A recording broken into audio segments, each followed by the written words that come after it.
Good morning student. A B school Navsari online video lecture સિરીઝમાં હું એમ એ ઝડફિયા બધા જ વિદ્યાર્થી મિત્રોનું હાર્દિક સ્વાગત કરું છું. આજના વિડીયો લેક્ચરમાં સ્વાધ્યાય 1.4ના પ્રશ્ન નંબર 11થી બેટા કન્ટિન્યુ કરીએ. જો ટેક્સ્ટબુકની અંદર રકમ કે આપણી પાસે બેટા ક્રમયુક્ત જોડ તમને અંદર આપી દીધેલી છે. ધારો કે એ બરાબર n ક્રોસ n અને એ પર દ્વિક્રિયા star comma A comma B દ્વિક સી કોમા ડી બરાબર A plus C comma B plus D. એટલે એ શું કહેવા માંગે બેટા કે આપેલા બિંદુનો પહેલાનો તમારે સરવાળો કરવાનો અને બીજાનો સરવાળો કરવાનો છે. દ્વારા વ્યાખ્યાયિત છે. સાબિત કરો કે સ્ટાર સમક્રમી છે અને જૂથના નિયમનું પાલન કરે છે. જો સ્ટાર માટે એમાં કોઈ એકમ ઘટક હોય તો તે શોધો. 2 માર્ક્સના દાખલામાં બેટા પૂછાઈ શકે આવો દાખલો, ખાસ ધ્યાન રાખજો. પહેલા સમક્રમી માટે કે ફોર એવરી આવી કોઈ 2 ક્રમયુક્ત જોડ છે. જેમાં આપણે એ અને બી લખતા હતા એમ આમાં ક્રમયુક્ત જોડની વાત કરે તો ક્રમયુક્ત જોડ તમારે લખવી પડશે. બિલોંગ્સ ટુ એનો ગણ એ. હવે બેટા આપેલી દ્વિક્રિયા, હવે જો હું બંનેને ચેન્જ કરી દઉં, મીન્સ ક્રમ બદલી નાખું, પેલા સીડી આગળ અને એ બી પાછળ, તો સરવાળો કરો તો સી વત્તા એ બી વત્તા ડી વત્તા બી થશે. પણ સરવાળા માટે ક્રમનો નિયમ તો બેટા ચાલે, તો સી વત્તા એ લખો કે એ વત્તા સી લખો, બધું એક સરખું જ છે ક્રમનો નિયમ. તો આના પરથી બેટા કહી શકાય કે આ બંને એક સરખા છે તો એ સમક્રમી છે. જૂથના નિયમ માટે બેટા ચેક કરો. જો આ તો મેં લખ્યું છે, આની જગ્યાએ તમે કોઈ પણ ક્રમયુક્ત જોડ ધારણા કરીને પણ લખી શકો. ધારો કે એ કોમા બી બરાબર 1,2, સી કોમા ડી બરાબર 1,2 અથવા 2,3 ગમે તે લખી શકાય. આવી જ રીતના બેટા જૂથનો નિયમ જો આપણે ચેક કરવો હોય તો આપણે આગળ લખતા હતા એ રીતના એ બી અને સી 3નો ઉપયોગ કરતા હતા. તો આની અંદર 3 ક્રમયુક્ત જોડનો ઉપયોગ કરવો પડશે. એ કોમા બી, સી કોમા ડી અને ઈ કોમા એફ. પેલા એ અને સી વાળી જે જોડ છે એનું દ્વિક્રિયા કોની સાથે? ઈ અને એફ સાથે. એટલે આ બંનેનો સરવાળો દ્વિક્રિયા ઈ અને એફ સાથે. પાછો સરવાળો પહેલાનો સરવાળો, બીજાનો સરવાળો. આ રીતના બેટા હવે જૂથ બીજા અને ત્રીજાને આપી દો, એટલે સી અને ઈ વાળે ક્રમયુક્ત જોડને આપી દો. તો આનો પહેલાનો સરવાળો, બીજાનો સરવાળો. હવે દ્વિક્રિયા બેટા એ કોમા બી સાથે કરું તો પહેલાનો સરવાળો, બીજાનો સરવાળો. તમે જોઈ શકો બંનેનો આન્સર સરખો, તો જૂથના નિયમનું બેટા પાલન કરે છે તેમ કહેવાય. એકમ ઘટક માટે આગળ આપણે ધારણા કરતા હતા કે ધારો કે કોઈ ઈ બિલોંગ્સ ટુ એનો જે પ્રદેશ હોય તે તટસ્થ ઘટક છે, તો આમાં ક્રમયુક્ત જોડની વાત કરે તો 2 ઘટક લેવા પડે, E1 અને E2. તમે કેપિટલ લખો, સ્મોલ લખો, ગમે તે લખો, પછી આગળ XY લખો, જે પણ લખો. આગળ આપણે E1 E2 લખતા હતા તો અહીંયા હું E1 અને E2 જ લખું છું. હવે આપણે શું કરતા હતા કે પહેલું દ્વિક ઈ વાળું પદ બરાબર એ મળવું જોઈએ, બરાબર. તો પહેલામાં બેટા એ કોમા બી છે, દ્વિક કરું E1 E2 સાથે તો મને પહેલું મળે છે. આ જ રીતના ઉલટું ઈ વાળું પદ દ્વિક્રિયા પહેલું કરું તો પાછું રિટર્ન મળવું જોઈએ. ચાલો પહેલા જે બ્લેક લાઈનું કરી છે આખું પદ લખી દીધું. દ્વિક્રિયાના રૂલ્સ પ્રમાણે આગળ સરવાળો કીધું એ રીતના પહેલાનો સરવાળો, બીજાનો સરવાળો. વચ્ચે બેટા ઇક્વલ બંને બાજુ દ્વિક્રિયા ક્રમયુક્ત જોડમાં થઈ ગઈ પદ છે તે. તો પહેલાને સરખાવો, બીજાને સરખાવો. એ કેન્સલ, E1 બરાબર 0, બી કેન્સલ, E2 બરાબર 0 બનશે બેટા. તો E1 અને E2 બંનેની કિંમત બેટા આપણી પાસે 0 બને છે. તો અહીંયા 0 0 લખ્યું. હવે ક્રોસ વેરીફાઈ કરીએ. 0,0 દ્વિક એ કોમા બી, જો અહીં લખ્યું. પહેલાનો સરવાળો, બીજાનો સરવાળો, એટલે એ કોમા બી મેળવ્યું, આવી ગયું અહીંયા. તો આપણે જે E1 અને E2 ની કિંમત 0,0 મેળવી છે એ એનો શું બની જશે બેટા? તટસ્થ ઘટક બની જશે. ક્લિયર? નાઉ નેક્સ્ટ બેટા પ્રશ્ન નંબર 12. નીચે આપેલા વિધાનો સત્ય છે કે અસત્ય તે જણાવો, તમારા જવાબની યથાર્થતા ચકાસો. એમાં પહેલું, ગણ n પરની કોઈ પણ દ્વિક્રિયા માટે એ દ્વિક એ બરાબર A for every A belongs to n. પહેલા પ્રશ્નમાં બેટા ગણ n પર આપણે કોઈ પણ ધારો કે દ્વિક્રિયા લઈ લઉં, હું એરિથમેટિક એટલે કે પ્લસ વાળી જો દ્વિક્રિયા લઈ લઉં બેટા, તો આ છે n cross n to n. હું એ દ્વિક બી બરાબર એ વત્તા બી કરું છું.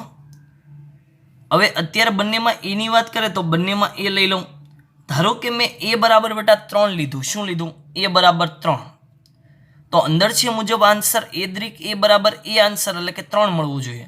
તો આમાં a વત્તા a એટલે કે 3 વત્તા 3 એટલે કે 6 મળે ઇઝ નોટ ઇક્વલ ટુ 3 છે. એટલે સરવાળા માટે બેટા ચેક કર્યું એટલે આપણે માટે યોગ્ય બન્યું નહીં. એટલે કે ગણ n પર બધી જ દ્વિક્રિયા છે એ આવી રીતના લાગુ પડી શકાય નહીં. એટલે પેલું જે વિધાન છે બેટા એ વિધાન અસત્ય છે. કેવું છે? અસત્ય છે. ચાલો બીજું જે વિધાન છે એના માટે જો દ્રિક n પર સમક્રમી દ્વિક્રિયા હોય તો એ દ્રિક કૌંસમાં b દ્રિક c બરાબર કૌંસમાં c દ્રિક b દ્રિક a જો સમક્રમી હોય બેટા તો આવી રીતના તમે ક્રમ ચેન્જ કરો સરવાળા માટે તો એને કોઈ ફરક પડશે નહીં. એટલે બીજા માટે જો બેટા હું લખું અંદર જે આપેલું છે એ રીતના તો કે a દ્રિક કૌંસમાં b દ્રિક c તો આના માટે જો બેટા લખવું હોય તો કૌંસને ચેન્જ કરી દો આ રીતના કે b દ્રિક c દ્રિક a શું કામ સમક્રમી છે ક્રમ ચેન્જ કરી દીધા a અને કૌંસનો. હવે બેટા કૌંસની અંદર પણ આપણે ચેન્જ કરી શકીએ. શું કામ? c દ્રિક b બરાબર દ્રિક a કે સમક્રમી છે તો કૌંસની અંદરના પદ પણ તમે ક્રમ બદલી નાખો તો આન્સરમાં બેટા કોઈ ફરક પડતો નથી. એટલે અંદર જે આપી દીધેલું છે એવું પદ બેટા મળી ગયું આપણને કે a દ્રિક b દ્રિક c બરાબર કૌંસમાં c દ્રિક b દ્રિક a. એટલે આ જે વિધાન છે બેટા એ સત્ય વિધાન બનશે. ફરી એક વખત ચોખવટ કરી દઉં કે પહેલું જે વિધાન છે એ n પરની કોઈ પણ ક્રિયા એટલે ધારો કે હું સરવાળાની ક્રિયા કરું કે a દ્રિક a બરાબર a વત્તા a તો એના પર બેટા લાગુ પડતું નથી. અંદર છે ફક્ત એના માટે જ લાગુ પડે, બધી ક્રિયા માટે લાગુ ન પડે. એટલે પહેલું અસત્ય છે અને બીજા સત્ય છે. તમે abc બરાબર કોઈ પણ કિંમત લઈ અને પણ વેરીફાઈ કરી શકો છો. હવે જો બેટા આ જે ટોપિક છે એના રિલેટેડ ઉદાહરણ બેટા બેઝિક સમજ રિલેટેડ છે. તમે જો વાંચો તો પણ તમને બેટા ખ્યાલ આવી જાય. એટલે હું લખતો નથી, ડાયરેક્ટ જ ટેક્સ્ટબુક રિલેટેડ જ તમને ટેક્સ્ટબુકમાં સમજાવી દઉં છું. જો ઉદાહરણ નંબર 29 સાબિત કરું કે સરવાળો બાદબાકી ગુણાકાર r પર દ્વિક્રિયા છે પરંતુ ભાગાકાર એ r પર દ્વિક્રિયા નથી. તદ ઉપરાંત સાબિત કરો કે ભાગાકાર એ શૂન્યતર વાસ્તવિક સંખ્યાઓના ગણ r સ્ટાર પર દ્વિક્રિયા છે. શૂન્યતર બેટા વાસ્તવિક સંખ્યા એટલે r પ્લસ એના પર દ્વિક્રિયા છે પણ r ઉપર દ્વિક્રિયા નથી. તમે જોઈ શકો બેટા જો આને લખ્યું પ્લસ ફ્રોમ એટલે સરવાળા માટેની દ્વિક્રિયા આ a પ્લસ b દ્વારા રજૂ થાય, આ a માઇનસ બાદબાકી માટે અને આ ગુણાકાર માટે.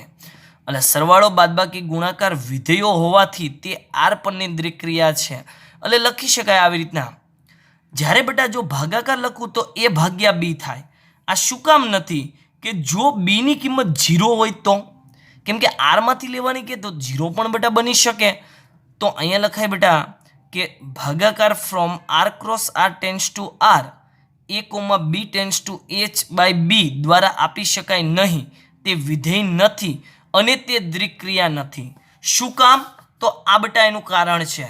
કારણ કે b બરાબર 0 તો એના છેદમાં b એ વ્યાખ્યાયિત નથી. એટલે જો તમે r સ્ટાર શૂન્યતર વાસ્તવિક સંખ્યા લ્યો તો એમાં 0 નથી આવવાનો. એટલે છેદ 0 ન બને એટલે વિધેય બને તો એ દ્વિક્રિયા છે બેટા. ક્લિયર? નેક્સ્ટ ઉદાહરણ નંબર 30 સાબિત કરો કે બાદબાકી અને ભાગાકાર n પર દ્વિક્રિયાઓ નથી. બાદબાકી અને ભાગાકાર બેટા n પર દ્વિક્રિયા નથી. એટલે જો એને લખવું હોય તો આવી રીતના લખાય. આ બધા સમજણના દાખલા છે. શું કામ? કેમ કે ધારો કે મેં કોઈ બિંદુ લીધું 3,5 એ તો આની અંદર આવી જ જવાનું છે. હવે જો એની બાદબાકી કરું તો 3 - 5 એટલે -2 does not belongs to n એટલે દ્વિક્રિયા નથી સાબિત થઈ ગયું. હવે બેટા ભાગાકાર માટે કારણ જુઓ. 3/5 કરું આનું આ જ બિંદુ 3/5 તો પોઈન્ટમાં આન્સર આવે જે n માં નથી. એટલે ભાગાકાર અને બાદબાકી છે તે n પર બેટા દ્વિક્રિયા નથી. ક્લિયર? નેક્સ્ટ બેટા આગળ ઉદાહરણ નંબર 31 સાબિત કરો કે star from r cross r tends to r a, b tends two a plus 4b² દ્વારા આપેલ ક્રિયા હોય તો તે દ્વિક્રિયા છે એવું બેટા આપણે સાબિત કરવાનું છે. તો ઇઝી દાખલો છે બેટા.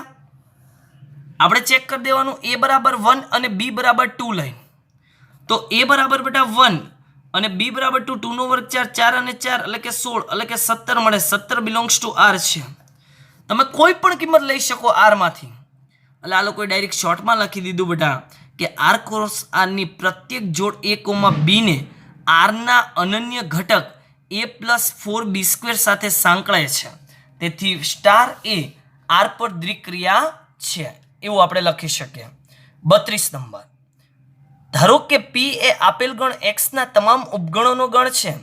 સાબિત કરો કે યોગ ગણ p cross b tends to p A a comma b tends to a યોગ b અને છેદગણ તો એમાં છેદગણ દ્વારા આપેલ દ્વિક્રિયાઓનો ગણ p પર દ્વિક્રિયાઓ છે એવું બેટા આપણે ધારણા કરી દીધી અંદર.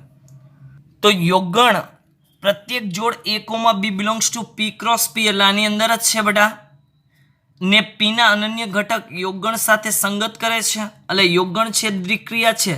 સેમ પેટર્નમાં છેદગણ લ્યો તો છેદગણમાં પણ p ક્રોસ p ને p માં કોઈ અનન્ય ઘટક સાથે સંગત કરે જ તો છેદગણ પણ એની દ્વિક્રિયા છે જ. ઉદાહરણ નંબર બેટા 33 જો રકમ કે સાબિત કરો કે maximum from r cross r tends to r A a comma b tends to maximum of a comma b અને મિનિમમ એટલે આ સંયોજન વિયોજન રિલેટેડ સંકેત છે આગળ ભણાય એ રીતના આ મિનિમમ દર્શાવે એ દ્વિક્રિયા છે એવું આપણે બેટા સાબિત કરી દેવાનું છે. અને તો બેટા તમે a અને b માંથી કોઈ મેક્સિમમ ઘટક લખો તો એ અનન્ય વાસ્તવિક સંખ્યા જ આપશે અને કોઈ મિનિમમ ઘટક લખો તો પણ બેટા શું કહેવાય અનન્ય વાસ્તવિક સંખ્યા જ આપે. એટલે બંને છે બંને એ દ્વિક્રિયા છે જ બેટા આ સાબિત થાય જ છે. નીચે નોંધમાં તમને એક ઉદાહરણ પણ આપેલું છે તમે જોઈ શકો બેટા. જો ઉદાહરણ નંબર 34 કે સાબિત કરો કે plus from r cross r to r અને cross from r cross r to r સમક્રમિત દ્વિક્રિયાઓ છે પરંતુ માઇનસ અને ભાગાકાર r થી r માં અને r સ્ટાર પર સમક્રમી નથી એવું કહે છે બેટા. શું કરાય કોઈ પણ ક્રિયા દ્વિક્રિયા લઈ લેવાય. ધારો કે a દ્વિક b બરાબર a વત્તા b છે. તમે a બરાબર 1 b બરાબર 2 આ રીતના કિંમત લઈને પણ ચેક કરી શકો અથવા ડાયરેક્ટ પણ આ લોકોએ કીધું છે a વત્તા b બરાબર b વત્તા a થાય a ગુણ્યા b બરાબર b ગુણ્યા a થાય. પ્રત્યેક ab બિલોંગ્સ ટુ r હોવાથી પ્લસ અને ક્રોસ સમક્રમી દ્વિક્રિયાઓ છે પરંતુ જો બેટા હું માઇનસ માટે કરું તો એ સમક્રમી નથી. શું કામ? કેમ કે a minus b is not equal to b minus a. આવી જ રીતના a ભાગ્યા b is not equal to b ભાગ્યા a એટલે એ સમક્રમી નથી. 35 નંબર સાબિત કરો કે star from r cross r tends to r a દ્વિક b બરાબર a વત્તા 2b દ્વારા વ્યાખ્યાયિત દ્વિક્રિયા સમક્રમી નથી. આ બેટા સાબિત કરી દેવાનું છે ને સમક્રમી નથી સાબિત કરવું આપણા માટે સરળ છે. શું કરશું બેટા કે a બરાબર 1 b બરાબર 2 લઈ લઈએ અને ચેક કરી લ્યો a દ્વિક b અને b દ્વિક a સમક્રમી નથી સાબિત થઈ જશે. ઈઝી ઉદાહરણ છે. નેક્સ્ટ ઉદાહરણ નંબર 36 સાબિત કરો કે સરવાળો અને ગુણાકાર r પર જૂથના નિયમનું પાલન કરતી દ્વિક્રિયાઓ છે પરંતુ બાદબાકી r પર જૂથના નિયમનું પાલન કરતી નથી અને ભાગાકાર r સ્ટાર એટલે કે શૂન્યતર વાસ્તવિક સંખ્યાઓના ગણ પર જૂથના નિયમનું પાલન કરતો નથી. એટલે આગળ જેમ ગણ્યા બેટા એ જ રીતના a વત્તા b એને કાઉન્સ આપો વત્તા c અને a વત્તા b વત્તા c કરો bc ને કાઉન્સ આપી દો એટલે જૂથના નિયમનું બેટા આમાં પાલન થાય. સરવાળા માટે ગુણાકારમાં પણ થાય એટલે એ બંને જૂથના નિયમનું પાલન કરે પણ તમે બાદબાકી અને ભાગાકાર કરો તો થશે નહીં. તમે કોઈ પણ ઉદાહરણ લઈ શકો છો. ઉદાહરણ નંબર 37 સાબિત કરો કે દ્વિક્રિયા star from r cross r to r a દ્વિક b બરાબર a પ્લસ 2b દ્વારા વ્યાખ્યાયિત કરવામાં આવે તો તે જૂથના નિયમનું પાલન કરતું નથી. આપણી જ રીતે સરળ a બરાબર 1 અને b બરાબર 2 c બરાબર 3 લઈ અને આપણે ચેક કરી લેશું. ઓકે નેક્સ્ટ બેટા આગળ ઉદાહરણ નંબર 38 સાબિત કરો કે 0 એ r પર સરવાળા માટે તટસ્થ ઘટક છે અને 1 એ r પર ગુણાકાર માટે તટસ્થ ઘટક છે. દ્વિક્રિયાઓ minus r cross r tends to r અને ભાગાકાર r star cross to r star tends to r માટે તટસ્થ ઘટકનું અસ્તિત્વ નથી. 100% વિદ્યાર્થી મિત્રો આપણને ખ્યાલ છે કે જો a વત્તા 0 કરું તો a મળે અને 0 વત્તા a કરું તો a મળે. એટલે 0 એ તટસ્થ ઘટક બની ગયો. સેમ પેટર્ન બેટા ગુણાકાર માટે એટલે 1 છે 1 એ તટસ્થ ઘટક બની જશે. આવી જ રીતના તમે બાદબાકી અને ભાગાકાર કરો તો એવો કોઈ પણ ઘટક ન મળે કે જેથી કરીને આપણને એ મળે આન્સરમાં. એટલે સરવાળા અને ગુણાકાર માટે તટસ્થ ઘટકનું અસ્તિત્વ છે, જ્યારે બાદબાકી કે ભાગાકાર માટે તટસ્થ ઘટકનું અસ્તિત્વ નથી. નેક્સ્ટ બેટા 39 નંબર.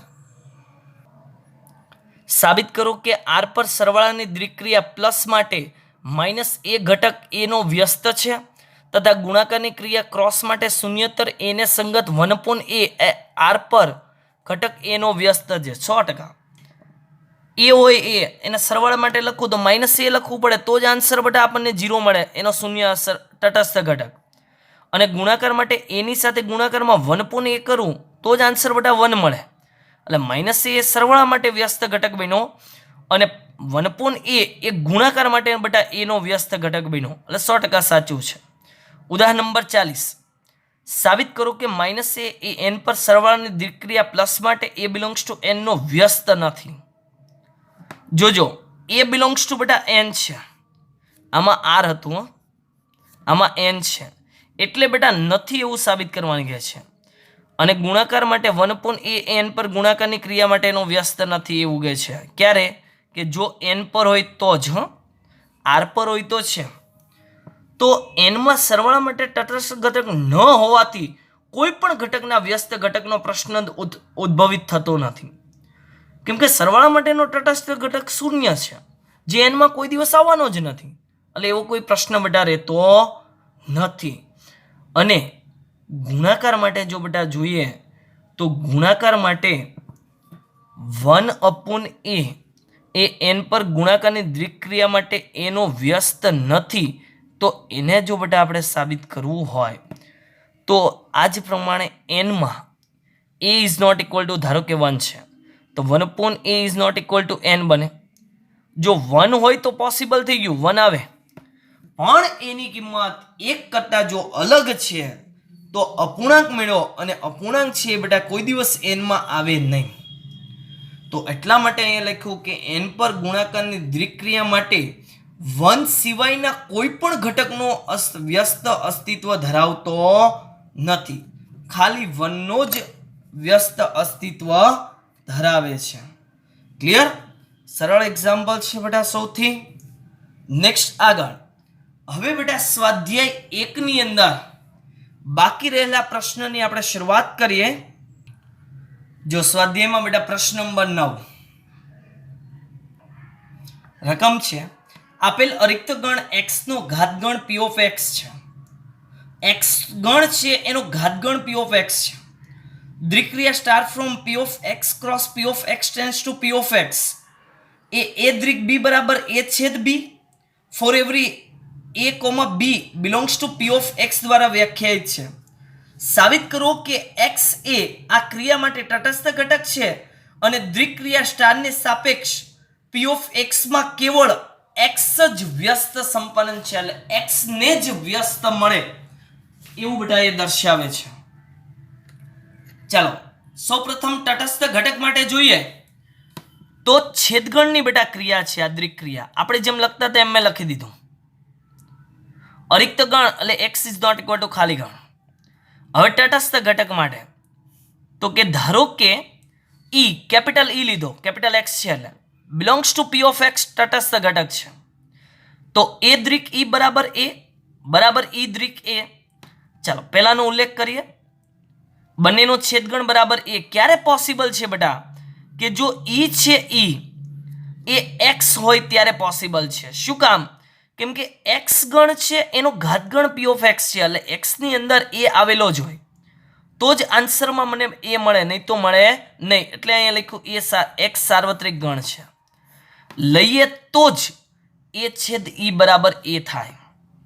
ઉલટું ચેક કરું બેટા, e દ્વિક a તો x દ્વિક e. x કોઈ સાર્વત્રિક ગણ છે અને એ કોઈ ગણ છે, બંનેનો છેદગણ, એટલે એ જ આન્સર રહેવાનો છે. તો e બરાબર x એ તટસ્થ ઘટક છે. કોના માટેનો બેટા? તો કે છેદગણ માટેનો, છેદ ક્રિયા માટેનો. ક્લિયર? વ્યસ્ત ઘટક માટે એ દ્રિક બી બરાબર ઈ એટલે કે એક્સ, તો એ છેદ બી બરાબર એક્સ થવું જોઈએ. આ ક્યારે બેટા પોસિબલ છે કે બે ગણનો છેદગણ આપણને એક્સ ગણ મળે, કે જો આપેલા બંને ગણ એક સરખા હોય ત્યારે. એટલે એ બરાબર બી બરાબર એક્સ હોય તો જ પોસિબલ છે, નહીં તો પોસિબલ નથી. એટલે એક્સ નો વ્યસ્ત ઘટક અસ્તિત્વ ધરાવે છે તેમ કહેવાય. અને દ્વિક ક્રિયાને સાપેક્ષ પી ઓફ એક્સ માં એક્સ જ વ્યસ્ત સંપન્ન છે તેમ કહેવાય.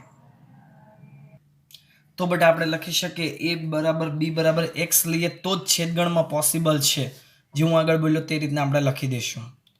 જો પ્રશ્ન નંબર 12, એ દ્રિક બી બરાબર માનાંકમાં a માઇનસ બી અને એ ઓ બી બરાબર A for every A B belongs to R દ્વારા વ્યાખ્યાયિત દ્વિક્રિયાઓ માટે star from R cross R tends to R અને O from R cross to R tends to R નો વિચાર કરો. સાબિત કરો કે સમક્રમિત છે પરંતુ જૂથના નિયમને અનુસરતી નથી. ઓ જૂથના નિયમને અનુસરે છે પણ સમક્રમી નથી. બસ એટલા પેલા દાખલા ગણી લઈએ બેટા. પહેલી જે રકમ છે માનાંકવાળી એના માટે તમે a માઇનસ બી લખો કે b માઇનસ એ લખો, માનાંકમાં બધું સરખું જ કહેવાય. એટલે સમક્રમી છે. પણ જો બેટા જૂથના નિયમમાં તમે ચેક કરો તો પહેલા માટે આ કૌંસ એ દ્રિક બી એટલે માનાંકમાં a માઇનસ બી. હવે દ્રિક સી સાથે એટલે પહેલું માઇનસ બીજો a minus B minus C. આનું કયો આન્સર આવે એ આપણને નથી ખબર. તમે તમારી રીતના એક્ઝામ્પલ લઈને પણ કરી શકો કે a બરાબર 1, b બરાબર 2 અને c બરાબર 3 અને ચેક કરી શકો. આમાં પણ બેટા તમે એક્ઝામ્પલ લઈ શકો a બરાબર 1, b બરાબર 2 અને આન્સર લખી શકો. અને તમે BC નું કૌંસ રાખો તો B માઇનસ C અને એ દ્રિક સાથે કરો તો A માઇનસ આપેલી રકમ. એટલે આ બંનેનો આન્સર બેટા ફરી જવાનો છે. આ બંને સેમ રહેવાના નથી, કેમ કે કેવી કિંમત એ આપણને ખ્યાલ નથી. એટલે જૂથના નિયમનું બેટા પાલન નહીં કરે. હવે AOB બરાબર A એટલે પહેલી કિંમત હોય એ બેટા લખવાની છે. સમક્રમી માટે ચેક કરો તો અહીંયા પહેલા A રહેશે AB માટે અને BA માટે B રહેશે, એટલે સમક્રમી નથી. પણ જો હું જૂથના નિયમનું બેટા ચેક કરું, જૂથના નિયમ માટે તો એ દ્રિક બી દ્રિક સી તો અહીંયા રહેશે એ ઓ બી એટલે પેલું એ દ્રિક સી સાથે તો એઓ સી એટલે કે એ રહેશે પેલું. હવે એ દ્રિક અહીંયા બી દ્રિક સી સાથે તો એ દ્રિક બીઓસી એટલે પેલું બી તો બી રહેશે. એ દ્રિક બી એટલે એઓ બી એટલે પેલું એ રહેશે. તમે જોઈ શકો બેટા કે એ દ્રિક બી એનો કૌંસ દ્રિક સી સાથે ઇક્વલ એ દ્રિક કૌંસ બી દ્રિક સી એટલે કે દ્રિક એ જૂથના નિયમનું પાલન કરે છે. તમારી રીતના બેટા તમે કોઈ પણ આગળ લીધું તેમ એક્ઝામ્પલથી પણ ચેક કરી શકો છો. હવે જો બેટા વિભાજન માટે for every A B C belongs to R છે. પેલા એ દ્રિક કૌંસમાં બીઓસી, બીઓસી એટલે પહેલી કિંમત બી, એ દ્રિક બી એટલે માનાંકમાં એ માઇનસ બી. હવે વિસ્તરણ કરું એ દ્રિક બી ઓ એ દ્રિક સી, એ દ્રિક બી એટલે કે એ માઇનસ બી માનાંકમાં ઓ એ માઇનસ સી માનાંકમાં ઓ એટલે પહેલી કિંમત એટલે બંને કિંમત સરખી તો લખી શકાય. હવે બેટા એ ઓ દ્રિકની જગ્યાએ ઓ ઓની જગ્યાએ દ્રિક લઈ લો તો બી દ્રિક સી એટલે માનાંકમાં બી માઇનસ સી પણ ઓ આવી ગયો એટલે પહેલી કિંમત એ લખાય. હવે એવો દ્રિક એવો બી દ્રિક એવો સી એટલે આમાં એ લખાય આમાં એ લખાય દ્રિક તો એ માઇનસ સી આનો આન્સર 0. આ બંને બેટા ન થયા જો ઇઝ નોટ ઇક્વલ ટુ તો અહીંયા બેટા લખી શકાય કે તેથી ઓનું દ્રિક પર વિભાજન થતું નથી. ઓ છે ઓ એનું દ્રિક પર બેટા વિભાજન થાય નહીં. નેક્સ્ટ બેટા આગળ સ્વાધ્યાયમાં પ્રશ્ન નંબર 13 મહત્વનો દાખલો 2 માર્ક્સમાં આવી શકે બેટા એવો દાખલો છે. જો રકમ x એ આપેલ અરિક્ત ગણ છે star from p of x cross p of x cross p of x a star b બરાબર a minus b યોગગણ b minus a four every a comma b belongs to p of x દ્વારા વ્યાખ્યાયિત દ્વિક્રિયા છે. સાબિત કરો કે રિક્ત ગણ phi એ દ્વિક્રિયા star માટે તટસ્થ ઘટક છે અને પી ઓફ એક્સના તમામ ઘટક એ વ્યસ્ત સંપન્ન છે તથા એ ઇન્વર્સ બરાબર એ. એટલે આપેલું જે બેટા સૂત્ર છે ને કે એ દ્રિક બી બરાબર એ માઇનસ બી યોગ બી માઇનસ એ તમે ધોરણ 11માં સંમિત તફાવતનો ગણ ભણતા હતા એનું બેટા સૂત્ર છે. એટલે આના માટે જો આપણે બેટા લખી દઈએ તો તટસ્થ ઘટક માટે જ સાબિત કરવાનું કીધું છે ને. x is not equal to 5 અરિક્ત ઘન દ્વિક્રિયા શું કીધું કે p of x cross p of x tends to p of x બરાબર. ચાલો એ દ્વિક b બરાબર a માઇનસ બી યોગગાણ b માઇનસ a. હવે બેટા તટસ્થ ઘટક માટે લખું. તટસ્થ ઘટક તો ધારણા કરી દઈએ કે ધારો કે કેપિટલ E એ સ્ટાર વિશે તટસ્થ ઘટક છે. તો આપણી જે લાઈન છે એ લખી દઈએ. એ દ્વિક E બરાબર E દ્વિક A. હવે વેરીફાઈ કરીએ બેટા તો કે એ દ્વિક E બરાબર A. તો દ્વિક્રિયા માટેનું સાદરૂપ એવું છે પહેલું માઇનસ બીજું યોગગણ બીજું માઇનસ પહેલું. તો A minus E યોગગણ E minus એ બરાબર એ થાય. આ બેટા ક્યારે પોસિબલ છે કે જો હું ઈ બરાબર ખાલી ગણ લઉં તો જ બેટા પોસિબલ છે, નહીં તો પોસિબલ નથી. તો અહીંયા લખી શકાય કે અહીં E ઇઝ ઇક્વલ ટુ 5 તો જ એ માઇનસ ઈ યોગગણ ઈ માઇનસ એ બરાબર એ થાય. શું કામ એ પણ જો હું કારણ લખી દઉં કે એ માઇનસ ઈ બરાબર એટલે કે એ માઇનસ 5 એટલે બાદબાકીમાં પહેલો ગણ લખાશે એ. ઈ માઇનસ એ બરાબર 5 માઇનસ એ એટલે કે 5 થાય. તો એ યોગગણ ખાલી ગણ એટલે આન્સર બેટા એ થશે. એટલે આનો આન્સર બેટા એ મળી જશે. એટલે ખાલી ગણ છે ખાલી ગણ એ બેટા આપણો શું બની જશે તટસ્થ ઘટક બની જશે. તેથી 5 એ તટસ્થ ઘટક છે. કેના માટે? સંમિત તફાવતનો ગણ. સંમિત તફાવતના ગણને બેટા સંકેતમાં આવી રીતના પણ લખાય એ ડેલ્ટા બી. એટલે એમસીક્યુમાં આવે તો ખાસ ધ્યાન રાખવું. હા સૂત્ર બંને એક જ છે. નેક્સ્ટ વ્યસ્ત ઘટક માટે અહીંયા હું લખું છું વ્યસ્ત ઘટક. તો વ્યસ્ત ઘટક માટે લખીએ એ દ્વિક બી બરાબર ઈ એટલે ખાલી ગણ. તો એ માઇનસ બી યોગગાણ બી minus A is equal to 5 થાય. આ ક્યારે પોસિબલ છે કે બી છે બી એની કિંમત જો એ થાય તો એ માઇનસ એ એટલે કે 5 યોગગણ એ માઇનસ એ એટલે કે 5 યોગગણ 5 તો જ આન્સર બેટા શું બને 5. આ ક્યારે શક્ય છે કે અહીં બી બરાબર એ તો જ એ માઇનસ બી યોગગણ બી માઇનસ એ બરાબર 5 થાય.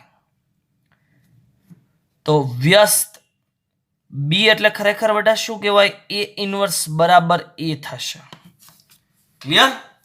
એટલે આ થયો બેટા સંમિત તફાવતનો ગણ. તો 1 માર્ક્સના એમસીક્યુમાં પૂછાય તો હવે તમારે ડાયરેક્ટ યાદ રાખી લેવાનું. સંમિત તફાવતનો ગણ કે તો તટસ્થ ઘટક ખાલી ગણ વ્યસ્ત ઘટક એ પોતે.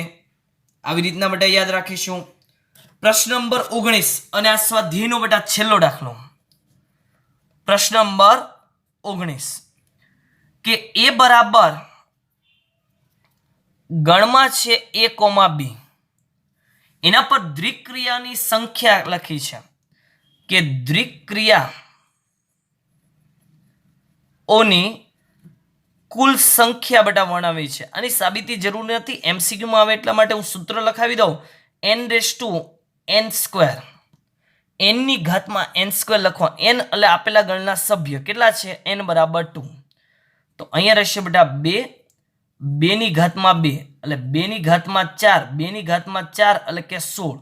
સભ્ય કેટલા રહેશે બેટા? 16. એટલે કે બી વિકલ્પ છે, બી વિકલ્પ એ સાચો વિકલ્પ રહેશે.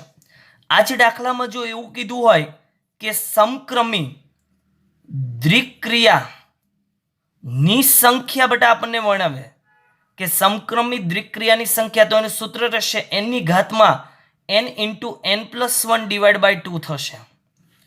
n એટલે કે આપેલા ગણના ઘટકો. એટલે આ બે સૂત્ર છે તે MCQ રિલેટેડ બેટા આપણે યાદ રાખીશું. હવે ટેક્સ્ટબુકની અંદર 2 ઉદાહરણ છે એની આપણે ગણતરી કરીશું. તો એ 2 ઉદાહરણ જે હવે હું તમને જાતે આપું તો પણ તમે સરળતાથી ગણતરી કરી શકો તે ઉદાહરણ છે.